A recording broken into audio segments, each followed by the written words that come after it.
কাছে যাওয়ার কোনো অনুমতি আছে? বলো।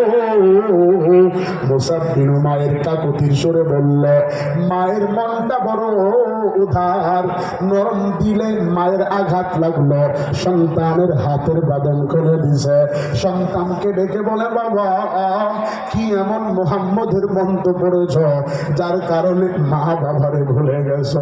ও বাবা, আমি যে তোরে কত কষ্ট করে লালন পালন করলাম, তুই আমারে কেমনে ভুললি? তোর কি দিনের ভিতরে আমার প্রতি কোনো মায়া নাই?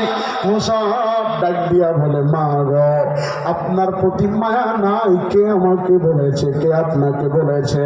আপনারে এত ভালোবাসি, আপনি বিধর্মী, এরপরেও আমাদের ধর্মে, মুসলিম ধর্মে বিধর্মী মাকেও গালি দেওয়া যাবে না, বিধর্মী মায়ের সাথে খারাপ ব্যবহার করা যাবে না, বিধর্মী মারে পুরি বলে গালি দেওয়া যাবে না। কিন্তু আজকে আমাদের সমাজের যুবকেরা মুসলমানের ঘরে জন্ম, মুসলমানের ঘরে কর্ম, তিন কথার সাথী পাইয়া বউয়ের বক্তব্য শুনিয়া মারে বুড়ি বলিয়া গালি দেয়। আপনাদের পাটগ্রামে আছে না নাই? আরো জোরে কোন আছে না নাই? আরো জোরে কোন আছে না নাই? মারে বুড়ি বলিয়া গালি দেয়, বাবারে বুড়া বলিয়া গালি দেয়। আমি তো প্রায় প্রায় উদাহরণ দিয়ে বলি, দেখো আমার পাশে আমার শাহজালাল ভাই বসা, ভাইও মনে হয় আমারে ভালো করে চিনেন, আপনারাও ভালো করে চিনেন। আমি কোনো ইঞ্জিনিয়ারের ছেলে নয়, আমি কোনো বড় চাকরিজীবীর সন্তান নই, আমি হলাম একজন কৃষকের সন্তান। আমার আব্বা মানুষের বাড়িতে কাজ করে আমারে ঢাকায় পড়াইছে। ও ঢাকায় পড়লে ওরা ছাত্ররা কোথায় আসো?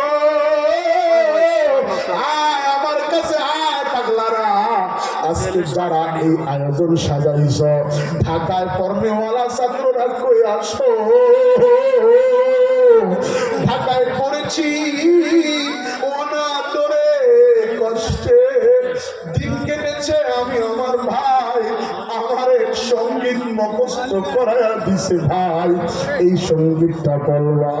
আমি আমার ভাই আমার শেখাইয়া দিছে, নাই বা পেলাম অর্থ পুরি, নাই বা পেলাম ঘর, নাই বা পেলাম সুখের দেখা, হোক না আপন পর। পথের ধোলায় জীবন আমার হোক দোষর মলিন, ওয়ানা হারে ওয়ানা ডরে যাক না কেটে দিন। তবু দুঃখ আমার তবু ভাবে নারী সব হারালেও তাও করি না নিঃস্ব।